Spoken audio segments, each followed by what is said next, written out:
आप सभी का। मैं हूं आपके साथ निधि यादव। आप देख रहे हैं ए न्यूज टुडे।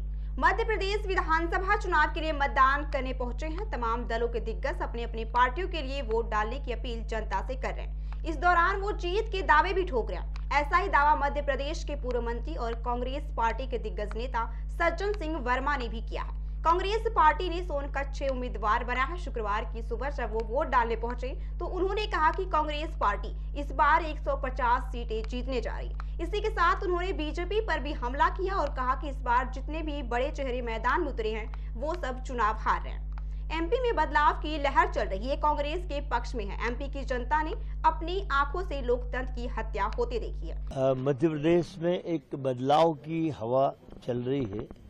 एक लहर कांग्रेस के पक्ष में इस समय चल रही है, क्योंकि मध्य प्रदेश की जनता ने अपनी आंखों से लोकतंत्र की हत्या होते हुए देखी है।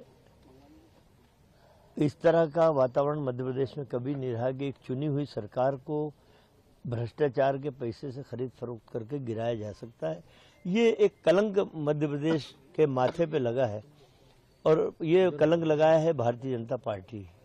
तो मध्य प्रदेश की जनता इस कलंक को अपने माथे से मिटाना चाहती है, इसलिए एक लहर है कांग्रेस के पक्ष में।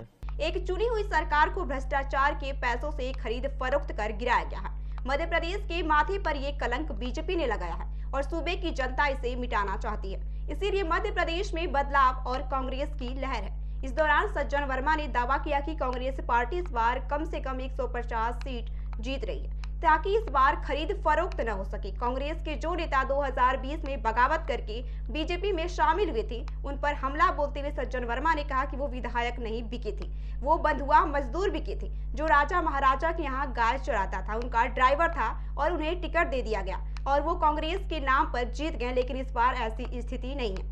भारतीय जनता पार्टी ने इस बार मध्य प्रदेश में कई बड़े चेहरों को मैदान में उतारा है। इनमें कई सांसद और कैबिनेट मंत्री भी चुनाव लड़ रहे हैं। देखिए, मैं समझता हूं कि मैं अलग अलग विधानसभाओं में भी चुनाव प्रचार के लिए गया हूं, मेरी विधानसभा में भी काफी रहा।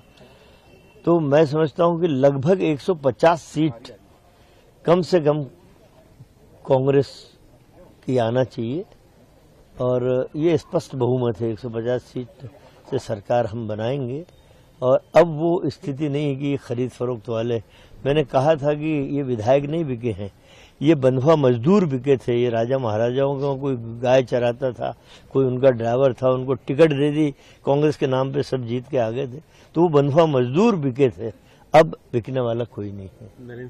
इन बड़े चेहरों पर तंज कसते हुए सज्जन वर्मा ने कहा, बड़े चेहरों की जमीन खोखली है, ये सब हारेंगे बड़े चेहरे। नरेंद्र मोदी यहाँ फेल हो गया। मालूम हो कि मध्य प्रदेश की जनता विधानसभा चुनाव के लिए आज यानी 17 नवंबर को मतदान कर रही है। चुनाव के नतीजे 3 दिसंबर को आएंगे।